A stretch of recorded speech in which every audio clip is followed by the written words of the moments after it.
박시용의 세상 답사기. 야, 일부 너무 깨알같은 감사해요. 진짜. 이게 용도를 변경할 수 있다는 것들. 이게 70만 원 전후 정도 건설사 통해서 시청하게 되면은 변경할 수 있는데 그 전에 그게 이제 내가 좀 알고 해야지 가능한 용도 변경인지 아닌지 알고. 그러니까 지금 이 일반 제가 지금 고민 중에 하나가 뭐냐면 이제 그런 분들이 많으시거든요.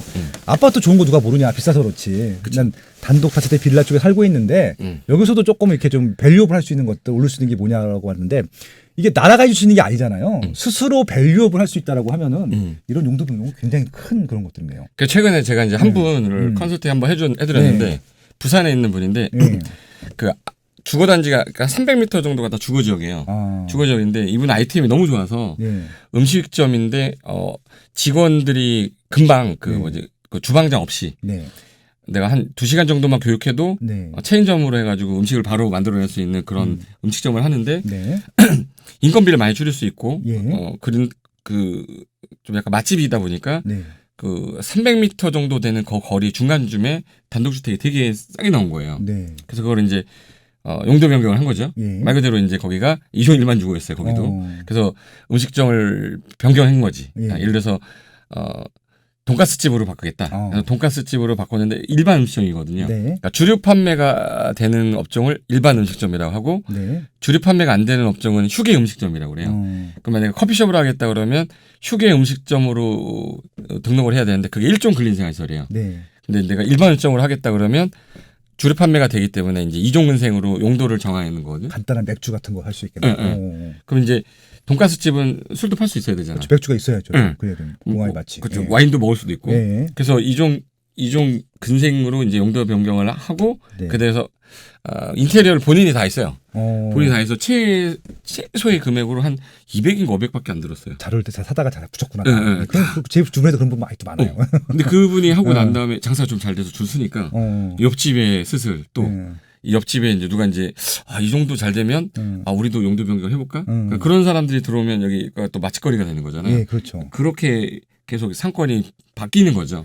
그렇게 해서 뭐 홍대도 그렇게 시작했을 거고 해방촌 경리단길도 그렇게 시작했겠죠. 그래서 건물 가치가 올라간 게 아니라 땅 가격이 올라간 거거든요. 땅값이 올라가죠. 건물 가치가 뭐 감가상각이 있으니까. 근데 토지 가치는 무한정 올라갈 수 있는 거기 때문에 나중에 거리가 상권이 너무 활성화되면 철거하고 새로 졌을 때 가치는 더 큰 거니까 토지 가치 상승률이 더 높을 거예요. 그러면 이제 또 궁금한 게 그럼 이제 1종, 2종 내에서는 그렇게 이제 용도를 바꿀 수 있는데 그 종을 올릴 수도 있어요?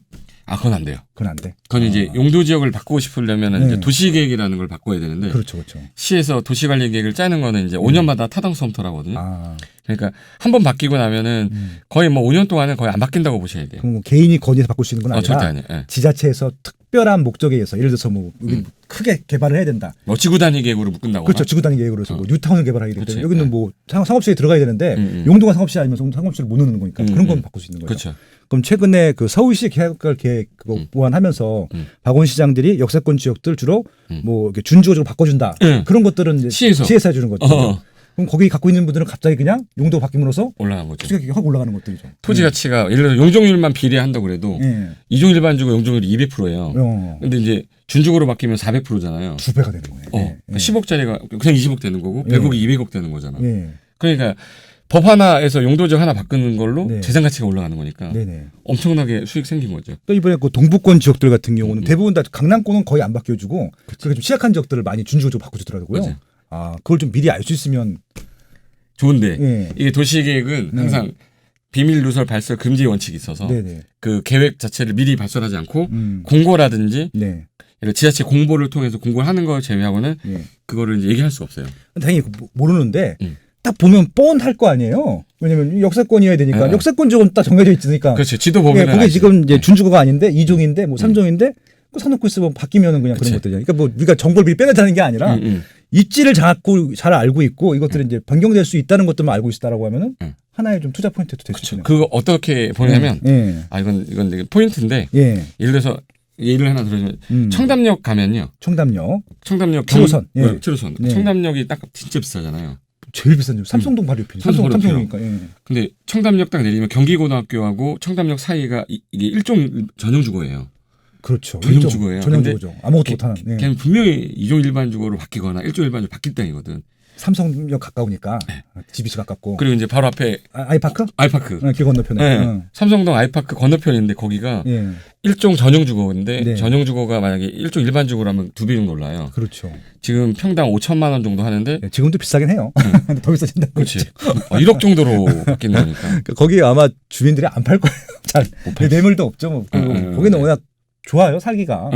쾌적하고 가격 같지도 않고 그냥 좋아요. 예. 그렇죠. 그냥 단독 주택이 막 몰려 있어서 예. 내가 연예인들도 많이 살고. 안 살죠. 예. 지금 얼마 전에 거래된 거 보니까 한 45억, 50억에 막 거래되더라고. 평수가 크겠구나, 그렇죠. 예. 단독 주택인데. 예, 그러니까 금액 커서 이제 엄청 비싸 보이는데 아파트보다는 싸또 평당은요, 그렇잖아요. 근데 그 아파트 예를 들어서 내가 아이파크를 40억 주고 사는 것보다 건너편에 40억짜리 사면 그렇죠. 부가가치는 그 단독 아파트 같은 경우는 이게 어느 시점 되면 잘 안 올라요. 예, 이게 재건축한다는 확신이 없으면. 근데 단독 주택은 땅값이 올라가는 거니까 건축가 건물 가격은 별로 없는 것들이잖아요. 그렇죠. 지분이 많으니까 나중에 새로 건물을 짓더라도 종상향만 좀 되면 그런 지역들이 되게 많은데 지하철역 주변으로 해서 예를 들어서 우리 다음지도 들어가시면 카카오맵 가면 지적도로 볼 수 있는 게 있어요. 그렇죠. 이런 예를 들면 다음지도 가서 예를 들어 청담역을 많이 쳤다. 이거는 뭐 투기를 조장한다거나 이런 게 아니라 이런 사례가 있다라는 것만 보여드릴게요. 예, 사례죠. 이게 청담역인데 여기 지적 편집도라고 맨 위에 오른쪽에 네이어라고 있어요. 네이어. 네. 그러니까 여기 지적 편집도를 보는 게 있는데 이게 용도 지역이 구분돼서 나오는 건데 네이버도 있더라고요. 여기 보시면 청담역 주변 여기가 이게 일종 일반 주거잖아요. 그렇죠. 여기가 원래 청담역 주변이 이게 준주거예요. 얘네가 준주거인데. 그렇죠. 그 대로변은 준주거고 이 안쪽 살짝 한 블록 뒤에. 이 한 블록 뒤인데 여기 일종 전용 주거잖아요. 네네. 얘가 일종 전용 주거 현재. 그렇죠. 현재 도시계획 위반주인데 현재 도시계획 위반주인데 아직까지 확정은 안 됐어요. 근데 다음 지도에는 일종 일반 주거로 나오는데 토지용계 확인서를 뜯으면 아직 일종 전용 주거라고 나와요.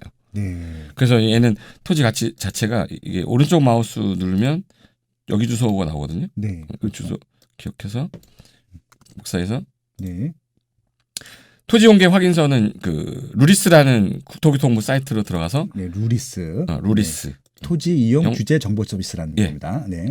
들어가서 주소 복사한 다음에 서울시 강남구 삼성동 그렇죠. 열람 그럼 여기 보시면 일종 일반 주거 일반 결정 보류라고 나와요. 그렇죠. 일종 전용 주거 지역인데 일종 일반 주거로 바꾸겠다.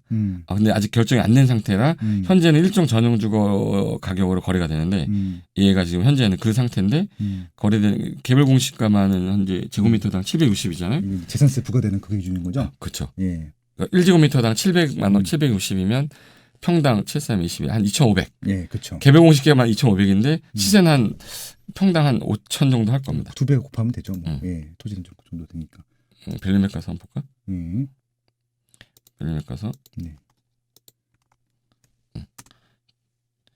벨리맥 거래된 거 되게 많잖아 최근에. 거래된 건데. 많네 생각보다. 거래가 경매 나온 것도 있고요. 그리고 여기 50억 뭐 70억 이렇게 거래된 거는 근린 생활시설을 바꿨기 때문에는 그런 것 같고 얘도 이거 다 단가로 보죠. 평당가로 보는 것 같아. 평당 4,500, 5,800이잖아요. 근데 얘가 지금 현재 일종 일반 주거로 확정이 아직 안 됐기 때문에 그런데 확정이 딱 돼버리면 이 가격이 또 올라가겠지. 얘는 지금 현재 건물 짓는 게 일종 전용 주거로만 지어야 되는 상태이기 때문에 인허가를 그걸로만 받아야 되는 거예요. 분명히 또 목소리 들으신 분들 궁금할 것 같아서. 그래서 요런 부분들이 여기만 있냐? 이건 그냥 제가 사례를 보여드린 건데 항상 지하철역 주변을 따지다 보면 이게 보통 우리가 이제 상업지역은 띠 모양이거든요. 이렇게 길다랗게 띠 모양으로 상업지역이고 거의 준주거가 많은데 청담역을 제외한 다른 역들도 마찬가지. 여기 주변이 상업지역이지만 인근 지역으로 이제 전용주거, 일종 일반주거, 전용주거가 약간 확산될 것 같은 지역이 있거든. 청사 주변은 좀 하기가 불편해요. 근데 여기 업무 시설이 큰 게 들어와 가지고 상권이 점점 커지면 제일 먼저 바뀔 땅 같은 경우가 이런 지역들이 이제 상업적으로 편입 가능성이 있는 거지. 그렇죠. 그러니까 우리는 이제 그런 걸 상상하는 건데 얘네들이 단독택이 되게 많아요. 얘네들 같은 경우 로드뷰 보면 아마 단독택일 거야. 그렇죠. 그 얘네들 매입했다가 그래서 상권 이런 거. 다가오기 철거한 다음에 새로 이제 건물 지어서 뭐 월세 받다가 나중에 이제 용도 지역이 상업지역 바뀌었다. 그때는 이제 땅값으로 다시 상승이 되는 거니까 네. 이런 게 연신내에 되게 많았었어요. 연신내 많았죠. 예. 다 주거 지역이었는데 상업으로 엄청 커졌잖아요. 그렇죠. 그게 한 10년 만에 막 바뀌고 해서 네. 그러니까 일반인들이 생각할 때는 건물만 보면은 이게 상업적인지 주거적인지 판단을 잘 못하는데 일단 지도를 보고 토지가 현재 용도가 뭔지 빨리 알면 약간 어디가 바뀔 것 같다라는 건 이제 우리가 감을 잡는 거죠. 그렇죠. 연신내역 같은 경우는 또 GTX A 노선 전철역이 생길 것이 광역 전철이잖아요. 누가 봐도 상업적으로 바뀔 수밖에 없는 입지거든요. 그렇죠. 그건 벌써 10여 년부터 결정이 돼 있던 입지여서 그러네요. 그게 연신내가 2017년도까지만 해도 그 땅값이 평균 주거지역이 한 1,700, 1,800이었어요. 1,000만 원대였어요. 네. 연신내가. 네. 와. 네, 지금 그래서 다가구 부지로 맨날 그 매입하러 가려면 연신내 쪽 갔었거든요. 그렇죠. 싸니까 뭐 뻔하죠. 뭐 금천구, 은평구, 도봉구, 뭐 강북구 이런 데만 갔었죠. 중랑구. 뭐. 그렇죠. 역시 전부가 달라. 근데 지금 2,200도 없어요. 아, 2천만 대 넘어갔구나. 2천만 대 넘어가서 다가구 지을 부지가 좀 약간은 이제 금액이 너무 올라가 버리니까 수익이 안 되잖아요. 네. 근데 어쩔 수 없이 이제 한 2천만 원 정도 선내 때 있는 게 좀 뒤쪽으로 하면 좀 있어요. 근데 GTX 역사 예정지 주변은 뭐 이미 다 올랐고. 그렇죠. 근데 걔는 또 올 거니까. 예. 굳이 그렇다고 해서 지금 실망할 건 아닌 것 같아요. 그럼요. 어차피 이제 지금 가시화되지 않았기 그렇죠. 때문에 그렇죠. 가시화되면은 또 또 순차적으로 또 정비가 되면 또 이게 그냥 지저분할 상태랑 깔끔한 상태랑은 완전 차별화되는 거죠. 그러니까. 예. 지금 그래서 이제 제일 많이 문의 들어오는 것 중에 하나가 네. 이런 오래된 주택을 리모델링 하는 게 맞겠냐, 네. 새로 짓는 게 맞겠냐 이렇게 문의가 막 들어와요. 예, 뭐라고 답변해 주세요. 되게 많이 물어보면 일단은 연수를 알아야 되거든요. 연수. 그 건물이 한 25년 정도 이상이 지났다. 네. 이게 애매한 숫자가 25년에서 30년 사이거든요. 25년 이하면 웬만하면 리모델링을 하는데 네. 25년 이상이 돼버리면은 네. 이게 애매해요. 이게 리모델링 할 건지 말 건지. 네. 만약 재건축을 하게 되면 예를 들어서 지금 현재 확정이 안 된 상태인데 미리 건물을 새 건물을 져버리면 네. 그때 가가지고 새 건물들은 가격이 막 올라가는데 네. 그게 확정됐을 때는 얘는 이미 10년이 또 5년, 6년이 된 새 건물이 되니까 네. 그런 부분에 대해서 이제 판단을 잘 하기 위해서는 건축물의 연수가 어떻게 되는지 그 주변의 건물들이 새 건물들이 들어오고 있는지 전부 다 오래된 건물들이 있는데 나 혼자 새 건물을 져버리면 그럼 빨리 그 금액을 조금 약간 높여서 팔고 나오든지 네. 그건 이제 뭐 치고 빠진다고 하는데 쉽게 말해서 내가 지금 들어갔다가 빨리 나올 거면 정리를 하는 거고 천천히 나는 올해 확정이 되는 것까지 기다리겠다. 네. 그럼 굳이 그걸 안 해도 되는데 그래서 제일 많이 문의하는 게 리모델링 할 거냐 말 거냐. 네. 그런 것들은 이제 약간 전문가한테 상담을 좀 받는 게 좋죠. 네.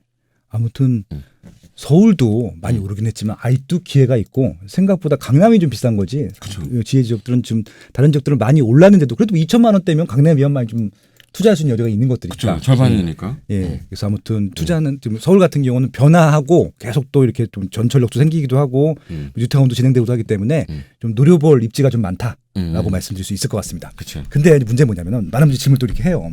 서울은 좋은 거 누가 모르냐. 그러니까 평당 2천, 3천, 5천억 어떻게 내냐. 그지. 좀 소액으로 나도 좀 뭔가 해보고 싶다. 디벨로핑을 해보고 싶다. 토지 투자하고 싶다. 방법이 있어요? 있죠. 있는데 이거는 기회를 또 잘 잡아야 되는데 예. 항상 물건이 나오는 게 아니기 때문에 그렇죠, 그렇죠. 작은 금액으로도 괜찮은 게 가능한데 어떤 분들이 그래요. 제가 20평 정도 되는 땅에 건축을 할 수 있냐 예. 이런 말 물어보는 분들 되게 많아요. 20평. 20평이면 되게 작잖아요. 근데 그렇죠. 아파트가 30평인데 예. 내가 거주하는 지역에 아파트가 30평인데 예. 어떤 분이 20평 땅에 내가 건축할 수 있으니까 경매 나오면 이거는 조물권이다라고 얘기한 적이 있었는데 갑자기 이제 소리를 들으시면서 교수님 저는 30평대 아파트 사는데 그러면 저희 집에 3분의 2만 원 땅에다가 건물을 짓고 건폐율을 적용하면 뭐가 남습니까? 막 이러는 거예요. 그러면 이제 땅을 볼 때 저분이 이제 뭘 못 보는 거냐면 위로 가는 걸 못 본 거예요. 이제 건폐율만 보면 안 되고 용적률이 있어서 20평인데 건폐율이 보통 이제 일반 주거가 60%거든요. 네. 그럼 1, 6, 12 하면은 12평짜리인데 3층까지 가요. 네네. 12평이면 36평이 나오는 거거든. 네네. 계단만 빼도 30평 정도는 나와요. 그럼 전용면에서 30평짜리를 이제 기역자로 해서 땅콩주택 형태가 나오는 건데 최근에는 설계를 되게 이쁘게 빼가지고 뭐 이쁘게 뺀다기보다는 약간 특이하게 빼가지고 랜드마크를 만들어 버린 다음에 그걸 대파하는 경우도 되게 많기 때문에 그리고 층간 소음 때문에 되게 힘들어하는 사람들은 도심지 내에서도 나는 내 집을 갖고 싶은데 그냥 내 집에 그냥 뛰어다니고 싶고 하는데 그건 이제 1층, 2층, 3층으로 나눠져서 1층은 거실로 쓰고 2층은 주택으로 쓰고 3층 애들 방으로 쓰는 경우도 많거든요. 최근에 그게 일본에서 넘어왔어요. 네. 협소주택이니 뭐 하면서. 협소주택. 네. 예. 그래서 20평 땅은 사람들이 거래를 안 하기 때문에 가격이 싸요. 그러니까 뭐 해먹을 여지가 없다고 생각 판단한 거죠. 그래서 예. 짜투리라고 생각하니까. 예. 그래서 옆에 있는 땅은 같은 용도인데도 50평짜리면 평당 만약 2,500인데 얘는 1,700에 나오는 거야. 그럼 1,700에 나왔는데도 거래가 안 되니까 예.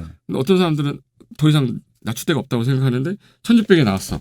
그런 걸 이제 사면 똑같이 건물 짓게 되면 나중에 팔 때는 같은 평당 가격으로 팔거든요. 그러네요. 건물 지어놨기 때문에. 네네. 그러면 이제 땅값만 평당 땅값만 해서 만약에 1,600에 샀으면은 400에다가 900이잖아요. 900만 원 차이가 나는데 20평이면 98, 1억 8천이 이미 올라간 거죠. 근데 그런 주택들은 주차 공간 안 만들어도 돼요? 그래서 주차 공간을 어떻게 하냐면 단독 주택만 질 때는 이거는 진짜 꿀팁인데 이거 얘기를 해주면 정말 꿀팁인데 50제곱미터 미만까지는 빵돼요. 그래요? 50제곱미터 미만까지는 빵되니까 2층, 3층은 주택으로 해놓고 1층을 근린생활시설로 하거든요. 보통. 얘를 근린생활시설로 하면 주거 면적이 안 들어가요. 아까 다 해서 60이라고 했으니까 40만 빼고 20은 그냥 산다고. 그렇죠. 20은 이제 그걸로 빼버리면 그럼 이제 50이 안 됐잖아요. 그 주차할 수 없이 빵대로 하나 올리는 거예요. 주차에 나도 공용주차에 시험이 되는 거고 내가 이용하려고 하면은. 그렇죠. 근데 20평인데 뭐 나는 그러면 1층을 약간 좀 적게 쓰겠다 그러면 주차돼서 한 대 만들어서 내 공간 하나 만들고 2층, 3층을 하거나 루프탑을 만들면 되니까 그렇게 하는 경우도 있고. 그러니까 저가 이제 용산 사니까 경리단길은 해방촌 많이 가는데 협소주택이 가능성이 생기고 있어요, 진짜.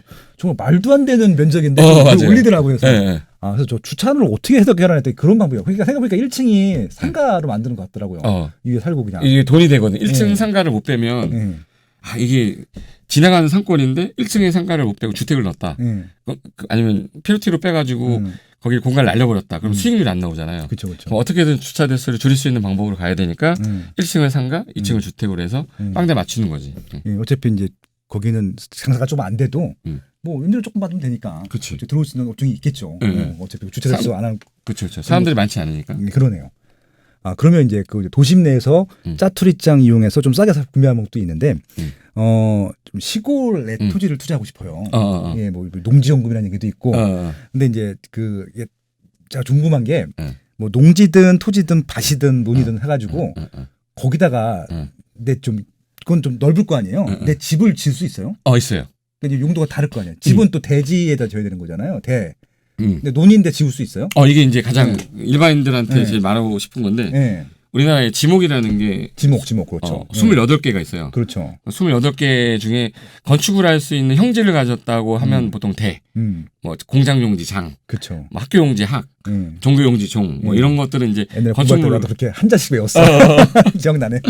10여 년 전에. 그렇지. 뭐 전답대 이렇게 외웠어요. 외웠어요, 맞아요. 근데 그 목적 중에 지목이 되어야만 건축이 가능하다라고 생각하면 디벨로퍼를 못 해요. 그렇죠. 그러니까 이 땅이 도로에 붙어 있냐 안 붙어 있냐가 건축이 가능하냐지 지목이 되냐 아니냐는 전혀 상관이 없거든요. 그래요? 그래서 길 가다가 시골 가다 보면은 그냥 길인데 옆에 논이야. 그렇죠. 아니면 답이야. 건축할 수 있어요. 도로만 붙어 있으면. 그럼 그것도 뭐 용도를 바꾸는 거예요? 그렇죠. 이게 그걸 지목 변경이라고 해요. 지목 변경. 근데 그 지목 변경을 할 수 있냐 없냐는 이 건축물이 도로에 붙어 있을 때만. 그러니까 논 대부분 붙어 있잖아요. 큰 논들 같은 경우는. 근데 이 논은 붙어 있는데 이 안쪽에 있는 논은 안 붙어 있어요. 그렇죠. 그럼 얘는 맹지라고 하는 거지. 맹지죠. 얘는 도로에 붙어 있으니까 한 200평 정도 되면 예를 들어서 뭐 생산관리 지역이다. 생산관리 지역이나 계획관리 거예요. 그러면 생산관리는 건폐율 20%예요. 200평이면은 40평짜리 건물을 지을 수 있기 때문에 우리가 제일 많이 짓는 게 전원주택이거든요. 그렇죠. 전원주택이 제일 좋아하는 평수가 40평대예요. 그러니까 200평대가 거래 제일 많아요. 시골에서 전을 산다 그러면 200평에서 250평 사이를 제일 많이 사요. 근데 그 취득하려면 농지잖아요. 농지죠. 그럼 농지 취득 자격증을 또 받아야 되는데 그 일반인들 가서 신청하면 나와요? 나오긴 나오는데 목적이 체험 용농으로만 가야 돼. 그렇죠. 뭐 체험농이면 주말 농장. 그걸로 가면 거의 나오는데 근데 체험 용농 할 수 있는 면적이 1000제곱미터로 돼 있거든. 그러면은 1000제곱미터 300평 넘는 거잖아요. 그죠. 0.302원이 302평. 302평 그렇죠. 그럼 302평 미만까지만 취득하니까 만약에 400평의 토지가 나오면 가격이 되게 싸요. 취득하려는 사람이 없거든. 근데 250평은 시골에 있는 도시민들이 와서 살 수 있기 때문에 그렇죠. 거래가 많이 돼요. 그래서 둘이서 400평 사서 분할하는 경우도 많아. 아, 예, 분할하는 것도 쉬워요? 네, 분할도 가능해요. 건축하기 위해서는 분할해야 돼요. 이게 등기는 하나일 거 아니에요? 토지 대장이 하나일 거 아니에요? 처음에 하나인데 쪼개달라면 쪼개주는 거. 쪼개주죠. 그것도 뭐 그냥 법무사 이런 데 유치하면 되는 거예요? 예, 예. 토목설계사무소에 부탁하면 대지분할 제한 면적에 걸리지만 않으면 그 분할해서 400평인데 200평씩 쪼개겠다. 그럼 이제 분할하는데 들어간 비용 120만 원 정도밖에 안 들 거예요. 네. 그럼 이제 예를 들어서 400평짜리는 수요자가 적어요. 네. 그러니까 일반인들이 체험용로로 취득할 수 있는 면적이 아니기 때문에. 근데 200평은 일반인들이 취득할 수 있는 면적이 체험용로로. 네. 수요자가 많으니까 평당 100만 원인데 400평은 평당 80만 원에 거래돼요. 벌써 20만 원 차이가 나잖아요. 그래서 이게 면적이 높을수록 단가가 낮아지는 그렇죠. 낮아지죠. 수요자가 적으니까. 그러네. 그래서 둘이서 사서 200평으로 분할하면 네. 살 때는 80만 원에 샀잖아요. 네. 그러니까 20만 원을 싸게 산 거지. 네네. 그럼 200평이면은 이 인에서 4천만 원 이미 싸게 산 거예요. 예. 이미 나는 땅을 사면서 4천만 원을 할인 받은 거나 마찬가지인데 네. 대팔 때는 비슷하게 팔거든요. 그렇죠. 그럼 이제 거기서만 차익이 4천만 원이니까 어떻게 보면 양도세를 이미 낸 거죠. 네. 그 부분만큼을 내가 벌었기 때문에. 그러니까 농지는 무조건 세금 문제이기 때문에 세금을 줄일 수 있는 가장 좋은 방법만 찾으면 네. 농지는 투자할 가치가 있거든요. 그리고 건축물을 지어서 팔게 되면은 농지로 안 보고 이제 주택 부지로 되니까. 그렇죠, 그렇죠. 그럼 또 세금을 또 절약할 수 있으니까 장기 투자로 봤을 때 신도시가 어디 들어온다거나 뭐 산업단지 주변에 건축할 수 있는 도로변에 낀 한 200평에서 150평 정도 되는 땅들이 싸거든요. 네. 아파트 서울에서 한 채 살 걸로 저는 이제 땅을 살 때 그런 땅들을 막 분산해서 사놨어요. 뭐 솔직히 뭐 은행하고 같이 샀기 때문에. 그렇죠. 뭐 대부분 다 은행과 그렇죠. 동업을 하죠. 알러브 신한은행인데 신한은행하고 같이 샀지만 그 이자를 내는 것보다 토지가치 상승률이 높으니까. 그렇죠. 상세가 되고도 나중에 대팔 때 좀 뭐 판 경우에는 수익이 나왔겠지만 안 팔았을 때는 수익이 없지만. 그렇죠, 그렇죠. 팔면서 느꼈던 거는 이게 그냥 내가 그냥 사놨는데 토지가치 상승하는 바람에 세금을 내고도 남는 게 있다. 그러면 내가 종잣돈을 1,000만 원을 전 주식은 한번 망해서 안 하거든요. 주식 오기 전에도 주식 얘기를 했는데 제가 신혼 때 2번 망해서 와이프한테 각서 썼습니다. 예. 진짜로? 네, 그래서 그때 첫째가 만삭이었었는데 만삭 아니었으면 이혼 당했죠. 대출을 받아서 제가 주식. 그때? 네. 주식 쪽에 원래 관심이 많았어요? 그러니까 처음에 돈이 없으니까 제 뭐 20대 후반 그때 돈이 뭐가 있어요. 그러니까 네. 방법은 그거밖에 신용 대출을 받은 거지. 그러니까 저기 회사에서 회사 다닐 때 대기업 다녔으니까 대출 나오잖아요. 그래서 그거 받아가지고 넣었는데 그냥 망했죠 뭐. 그래서 그때부터는 주식 안 하기로 그냥. 나 친구 따라서 이제 좀 약간 한 장 큰 거 넣었다가 이제 좀 날려왔는데 네. 그때 이후부터는 얘는 불어나는 거예요 속도가. 그렇죠. 근데 신경을 안 써도 되거든요. 네. 내가 신경을 주식은 항상 아침에 3시까지 막 신경을 써야 되는데. 그러니까 안 본다 하더라도 보게 돼 있어요. 예, 심리적으로 이게 안 되더라고요. 예. 궁금하잖아요. 예. 근데 얘는 한번 매입을 해두면 뭐 내가 뭐 죽지 않는 이상 내 이름으로 돼 있잖아요. 등기부등본에. 근데 이거 토지는 세금이 좀 많이 나오지 않아요? 되게 많이 나오죠. 근데 예를 들어서 내가 3천만 원 수익이 났으면 50%를 많이 내도 1,500만 원 남기 때문에 네네. 저는 그렇게 생각해요. 세금을 줄이는 게 일단 제일 최고의 재테크인데 세금을 못 줄이면 그럼 짧게 많이 먹으면 되겠다. 그렇죠. 그래서 여러 개를 먹자. 예를 들어서 한 개, 두 개, 세 개 사서 세금 다 내고 뭐 500, 550, 1,500이 되는 거니까 네네. 그렇게 해서 양을 늘려가서 박리담회를 하면 어차피 세금은 내면서 신용도는 좋아지잖아요. 세금 낼 거 다 내고 그리고 이제 저는 개인적으로 그래요. 1,000만 원밖에 못 벌었어가 아니라 1,000만 원이나 벌었다. 그렇죠, 그렇죠. 좀 긍정적으로 봐야 되잖아요. 예, 맞습니다. 예. 제가 제일 좋아하는 말이 불가능이라는 단어는 되게 싫어하잖아요, 사람들이. 그렇죠. 근데 불가능이라는 거는 도전할 희망이 있다는 말이잖아요. 뭔가 도전했는데 어차피 불가능해도 도전할 수 있는 희망은 있는 거잖아. 그렇죠, 그렇죠. 근데 세금이 뭐 많이 나오니까 어떡하니 막 이러면 그럼 애초에 그걸 왜 사는 거야? 그렇죠. 어차피 100만 원 일단 세금은 수익이 낮기 때문에 내는 거잖아요. 그렇죠. 그렇게 생각하면 되는 거지. 예. 그러니까 너무 많은 걸 뺏어가니까 가슴이 아픈 거죠. 예, 뭐 그 좋은 쪽에 쓰시겠죠, 나라님들께서. 그렇죠, 나라님께서. 예. 그래서 세금을 내면은 그 세금은 어디 쓰이는지 좀 알려주면 좋겠어. 그럴 것 같아. 어디다 복지기금을 줬다, 그래. 이걸 줬다 이런 얘기들 알려주면 되게 좋아할 것 같기도 합니다. 예. 네. 아무튼 소액으로도 그럼 지방 할 것들 꽤 많다. 네. 특히 요즘처럼 주거가 투자하기 좀 어려운 규제 때문에. 근데 뭐 토지 같은 경우는 세금이 문제지 규제 같은 경우는 생각보다 없어요. 주택보다는 없을 거 아니에요. 거의 없어요. 거기 뭐 투기적 이런 거 없을 거 아니야. 없지. 예전에는 있었어요. 토지 거래 허가지역. 토지 거래 허가지역 묶어가지고 했는데 투기 지역도 있고 했는데 제가 개인적으로 생각하는 건 주택은 1세대 1주택 뭐 비과세 조건이 있지만 2주택자, 다주택자가 되면 세금이 올라가잖아요. 그렇죠. 근데 토지는 이미 딱 정해진 금액만 딱 돼 있기 때문에 더 나오거나 뭐 비사업용이 아닐 때는 뭐 좀 더 내는 거 있고 뭐 이런 건 있겠지만 일단 뭐 주거보다는 세금 세율이 높지만 그래도 여기 뭐 중과되는 건 없다. 그렇죠. 그래서 어차피 그걸 알고 시작하기 때문에 그걸 내가 모르고 시작하는 게 아니라 알고 시작하기 때문에 마음이 좀 편한 거죠. 근데 다주택자가 되면 어떻게든 한번 줄여보려고 일시적 2주택 만들고 막 이러는데 그런 걸로 할 필요가 없으니까 좀 아까 얘기해서 연관해서 질문이 들고 생각이 났었는데 그럼 아까 이제 토지를 쪼갠다 그랬잖아요. 그럼 기획부동산이 그렇게 하는 거야? 그게 크게 사가지고 싸게 사가지고 쪼개서 하는 거예요? 맞아요? 예전에는 가능했었어요. 그러니까 임야를 사가지고 분할을 막 해서 이 사람들이 원하는 평형대로 만들어놔요. 그렇죠. 아까 뭐 200평 있다고 저렇다며요. 그게 딱 만들어 놓는데 중요한 게 얘네들은 도로가 없는 거예요. 건축이 안 되는 땅인 거야. 근데 일반인들은 모르잖아. 모르니까. 그냥 뭐 북한강이 보입니다라고 그러면 그럼 그런데 내가 땅을 전원주택 딱 지을 수 있으니까. 근데 허가가 안 나는 땅인 거야. 근데 요즘에는 기획부동산 중에도 괜찮은 기획부동산은 분할을 할 때 도로를 다 만들어줘요. 근데 금액을 좀 너무 비싸게 파니까 문제가 생기는 건데 적정한 금액이면 그 부동산도 괜찮은 부동산인데 금액이 너무 비상식적으로 높으니까 내가 10년을 갖고 있어야 되는 게 아니라 20년을 갖고 있어야 본전이 나오는 땅을 사버리니까 당하는 거지. 그렇구나. 그러니까 좋은 땅도 있고 나쁜 땅도 있는데 좋은 땅을 맞아. 근데 비싸게 샀기 때문에 시간이 많이 걸리는 거죠. 근데 아무튼 거죠. 그러면은 그 기획부동산 일제라도 도로가 돼 있으면은 그나마 등기가 나한테 제대로 나올 수만 있다고 하면은 그렇죠. 지분 등기만 아니면 돼요. 지분 등기만 아니면 돼요. 이게 지분 등기면 이용 못 하니까. 지분 등기로 하는 데들이 나쁜 기획부동산인 거죠? 나쁘다기보다는 일단 지분은 내가 이제 전체 땅 중에 일부 지분만 있기 때문에 내가 혼자 건축도 못 하고 내가 팔 때 누가 지분을 살려고 하도 안 하니까 거래도 불편하고. 그거 일반인들 잘 모를 거예요. 온전히 자기 땅인 줄 알 거예요. 자기는 그 땅에 뭐 몇 프로를 갖고 있다 그러면 정해진 거라고 생각해요. 이게 혼화됐다고 그러거든요. 혼화돼 있어서 전체 땅을 같이 공유하고 있는데 동의를 얻지 않은 이상 바로 그걸 매매한다거나 하지 못하니까. 그러니까 주식이랑 그게 다른 것 같아요. 주식은 분할해서 갖고 있는 거잖아요. 내 거니까. 내 건데 근데 바로 팔 수 있는데 삼성전자는 뭐 오늘 팔면 돼요. 그냥 좀 싸게.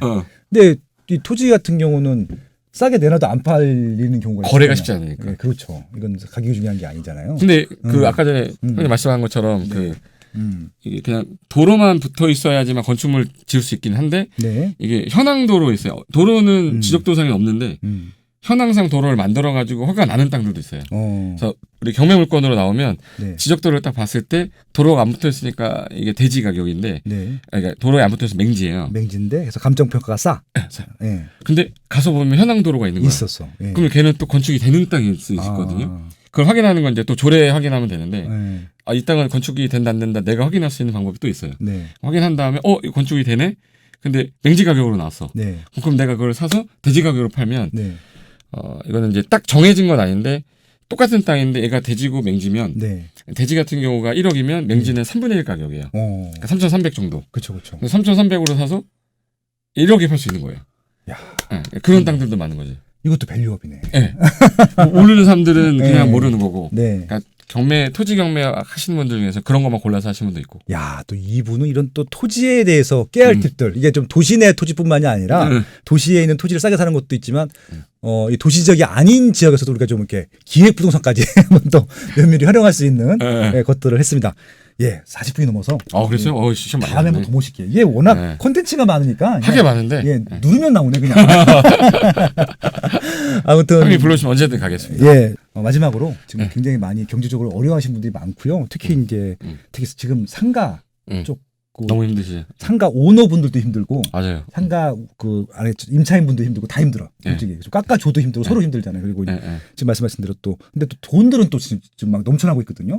지금 어저께도 정부에서 무제한 풀겠대요. 양적 완화를. 돈들이 분명히 투자처를 찾을 텐데 아파트는 이제 한동안 못할 것 같고요. 이번 정부 내에서는 힘들 것 같아서 뭐 그런 분들한테 좀 뭘 공부해라, 뭐 했으면 좋겠다. 그런 얘기 해주시면 많이 하면 좋을 것 같아요.